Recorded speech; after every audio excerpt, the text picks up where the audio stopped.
عمران خان نے علی امین گنڈا پور کو ملاقات کے دوران کون سا واضح اور صاف جواب دیا؟ 24 نومبر کا احتجاج اور اسلام آباد کی پولیس متحرک ہو گئی۔ علماء نے کون سی اپنی غلطی وہ تسلیم کی؟ کس سیاستدان کا بیٹا شکنجے میں آ گیا اور اب پیپلز پارٹی کے لوگوں کو پی ٹی آئی کا سمجھ کے کیسے گرفتار کیا جا رہا ہے؟ آج کے گورکھ دھندا میں اس پر بات کریں گے۔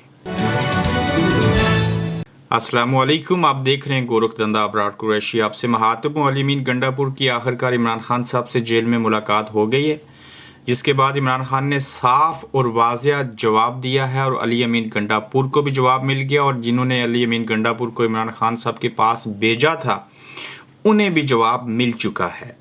عمران خان کو رہا کروانے اور مطالبات منوا کر ہی دم لیں گے اور مذاکرات عمران خان کی رہائی سے شروع ہوں گے اور آگے بڑھیں گے۔ علی امین گنڈا پور نے اس بات کا اعلان کیا۔ اب جتنی بھی دیر کی ملاقات ہوئی، اس ملاقات کے دوران جو گفت و شنید ہوئی، اس کے سیاق و سباق یہ ہیں کہ عمران خان صاحب نے علی امین گنڈا پور کو کہہ دیا، اور جو بات علی امین گنڈا پور نے باہر آ کے بیان کی وہ یہ ہے کہ خان صاحب کہہ رہے ہیں کہ جب تک میری اور کارکن جو ہیں ان کی رہائی نہیں ہوتی، اس وقت تک کوئی مذاکرات، کوئی چیز، کسی بات کو قابل قبول نہیں سمجھا جائے گا۔ مذاکرات بھی تب ہوں گے جب میں رہا ہوں گا، میں باہر آؤں گا، اور خاص کر جو آج توشہ خانہ کیس 2 میں عمران خان صاحب کو رہائی مل چکی ہے، اور اس کے بعد عدالت نے کہا ہے ان کو رہا کیا جائے اور آپ کو رہا کرنا پڑے گا، تو اس کے بعد وہ مذاکرات کا دور آگے بڑھے گا۔ اب دیکھنا یہ ہے کہ حکومت تو اس میں کوئی کردار ادا نہیں کر سکتی۔ حکومت خود سے گھبرا چکی ہوئی ہے۔ فیصلہ ساز جو ہیں 45 فارم ہو یا 47 ہو، یا کسی کو جیل میں رکھنا ہو، یا مذاکرات کرنے ہوں، یا کسی کے مذاکرات کے اندر جو شکے ہیں ان کو پیش کرنا ہو، یا قبول کرنا ہو، یا انکاری کرنی ہو، تو وہ سارا عمل تو اسٹیبلشمنٹ کرتی ہے۔ تو اب یہ اسٹیبلشمنٹ فیصلہ کرے گی کہ عمران خان صاحب نے جو کہا ہے ان کی بات کو مانا جائے گا یا نہیں مانا جائے گا۔ تاہم اس بات کا اسٹیبلشمنٹ کو بھی علم ہے کہ عمران خان صاحب کی اگر بات مان لی جائے، انہیں چھوڑ دیا جائے، ان کو رہائی مل جائے، تو وہ تو ان کو زبردستی جہاز میں بٹھا کے بیرونی دنیا میں بھیجنا چاہ رہے تھے۔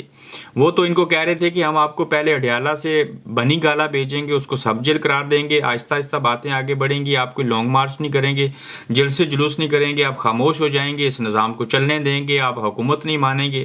لیکن اس کے بدلے میں تو عمران خان صاحب کہہ رہے ہیں کہ سیاسی کارکنوں کی متسمد رہائی ہونی چاہیے، 26ویں آئینی ترمیم کو ریویو کرنا چاہیے، جو الیکشن کے اندر دھاندلی ہوئی تھی، ہمیں ہمارا مینڈیٹ واپس دیا جائے۔ اب ان تینوں باتوں کو ماننے کا واضح اور سیدھا مطلب یہ ہے کہ جب فارم 45 کے تحت فیصلہ ہو جائے گا تو پی ٹی آئی برسر اقتدار آ جائے گی۔ یہ برسر اقتدار آ جائیں گے تو پہلے والے گھر چلے جائیں گے۔ عمران خان صاحب کو رہا کرنا شیر کو پنجرے سے باہر نکالنے کے مترادف ہے۔ پھر جو دشمن ہیں، جنہوں نے سیاسی دشمن کی بات ہو رہی ہے، جنہوں نے عمران خان صاحب کے ساتھ ایسے کچھ کیا، انہیں اپنی جو نوکری ہے اس کے لالے پڑیں گے۔ تو عمران خان صاحب اگر ان کو صرف یہ شیورٹی دے دیں کہ آئین اور قانون کی روشنی میں جو کچھ ہے وہ کیجئے، باقی میں کسی سے انتقام نہیں لوں گا، میں پچھلے تمام گناہ اپنے ساتھ جو جڑے ہیں دوسروں نے جو کیے ان کو معاف کرتا ہوں، آپ بھی دل بڑا کریں، معاف کر دیجئے، ہم نئے سفر کا آغاز کرتے ہیں، ملک، قوم اور مذہب اور جمہوریت کے بول بالا کے لیے آگے بڑھتے ہیں، تو پھر یہ بات بڑی تسلی کے ساتھ اچھے پیرائے میں ہو سکتی ہے۔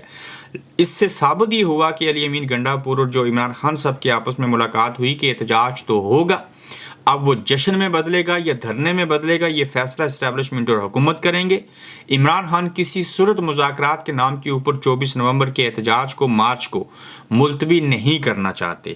24 نومبر کا احتجاج تو ہوگا، لیکن ساتھ میں اسلام آباد کی پولیس جو ہے وہ متحرک ہو چکی ہے، اور انہوں نے ریلی کی ہے، انہوں نے مسلز دکھائے، ڈنڈے دکھائے، اسلحہ دکھایا، الفاظ بیان کیے ہیں کہ ہم کون ہیں، ہم کیسے ہیں اور ہم کیا کر سکتے ہیں۔ تو پی ٹی آئی کے مقابلے کے لیے اسلام آباد پولیس بھی میدان میں آ گئی، اور تحریک انصاف کے 24 نومبر کے احتجاج سے قبل اسلام آباد پولیس کا پاور شو ہوا اور ریلی کا انعقاد کیا گیا، اور آئی جی کے حق میں نعرے بازی کی گئی۔ ایسے لگ رہا ہے جب پی ٹی آئی کے علی امین گنڈا پور نے کہا کہ ہم جہاد کرنے جا رہے ہیں، جب وہاں سے انہوں نے آنے کا ارادہ کیا تو ایسے لگتا ہے کہ وہ کے پی کے کوئی الگ ریاست ہے دشمن ملک کی، اور وہ اسلام آباد کیپٹل اسلامی جمہوریہ پاکستان کے دارالحکومت میں آ رہے ہیں۔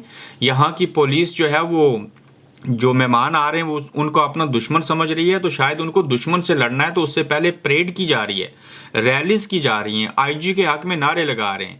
تو بھائی جان آپ اپنے ہی عوام کو اپنی طاقت دکھا رہے ہو تو پھر یہ دہشت گردی کیوں نہیں روک لیتے؟ یہ دن دہاڑے جو ڈکیتیاں بینک کے اندر ہوتی ہیں ان کو کیوں نہیں روکتے؟ انہیں مسلس کیوں نہیں دکھاتے؟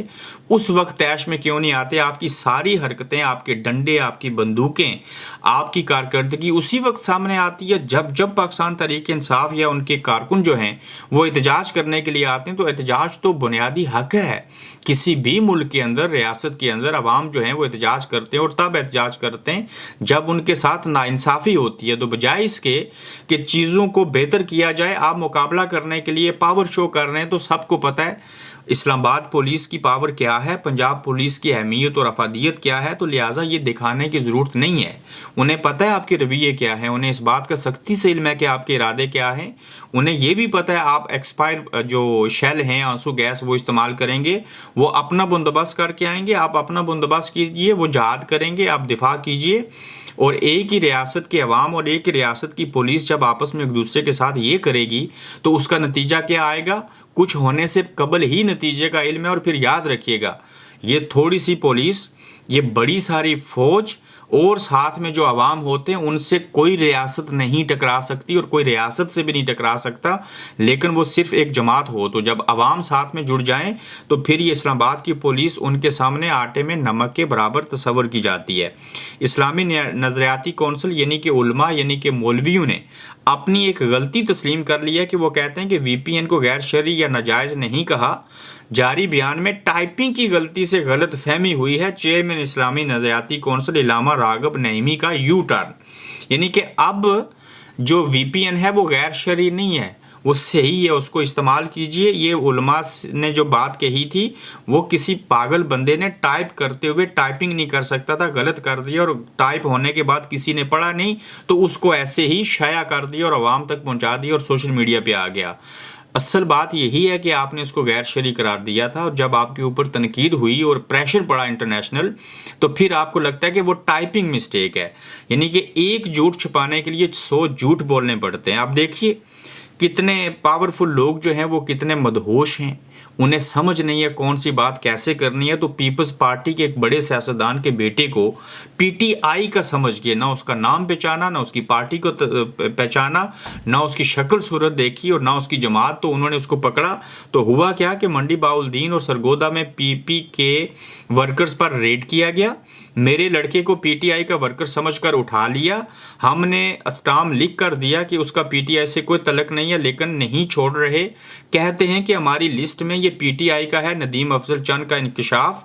اور پھر وہ کہتے ہیں کہ لولی لنگڑی جمہوریت کے بجائے لولا لنگڑا جمہوریت ہو گیا ہے.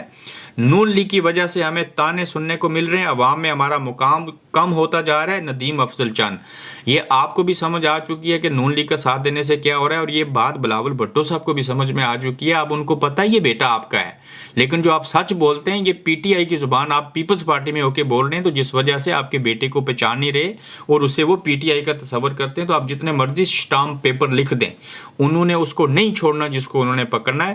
تو کہتے ہیں نا دوسرے کے گھروں میں ڈول بجتے ہوئے اچھے لگتے ہیں. تو جب اپنے اوپر آن پڑتی ہے تب پتہ چلتا ہے. پیپلز پارٹی کا ہو، نون لیگ کا ہو یا پی ٹی آئی کا ہو، کسی کے بیٹے کو، بیٹی کو، ماں کو، بیوی کو، بہن کو، بچے کو نہیں پکڑنا چاہیے بے گناہ اور بے قصور. یہ غلط کیا گیا ندیم افضل چند کے بیٹے کے ساتھ. پنجاب حکومت نے کیسی پابندی عائد کی ہے؟ اس ضمن میں پنجاب حکومت کی طرف سے تحریک انصاف کے لوگوں کی میڈیا سے گفتگو پر غیر اعلانیہ پابندی عائد. اور تحریک انصاف کے ایم این اے انیکا مہدی بھٹی کے والد سابق ایم این اے مہدی حسن بھٹی کے اپنے گھر میں پریس کانفرنس پر پولیس کا دعویٰ، مائک اٹھا لیے اور صحافیوں سے موبائل چھین لیے اور زبردستی باہر نکال دیا. یعنی کہ آپ گھر پہ بھی پریس کانفرنس نہیں کر سکتے، آپ کچھ بھی نہیں بول سکتے. صحافیوں کو بھی زد و کوب کیا، آپ وی پی این کو بند کرو، آپ ٹویٹر کو بند کر دو، جو مرضی کرو، آپ لوگوں کو پریس کانفرنس نہ کرنے دو. یہ بات ایسے بننے والی نہیں ہے. آپ جتنی پابندیاں لگائیں گے اتنا لاوا پکے گا، پھٹے گا، آپ اس لاوے کی زد میں آ کے جلس جائیں گے. اپنا خیال رکھیے گا، جلد آپ سے پھر ملیں گے. آپ دیکھ رہے ہیں گورکھ دھندا ابرار قریشی کے ساتھ.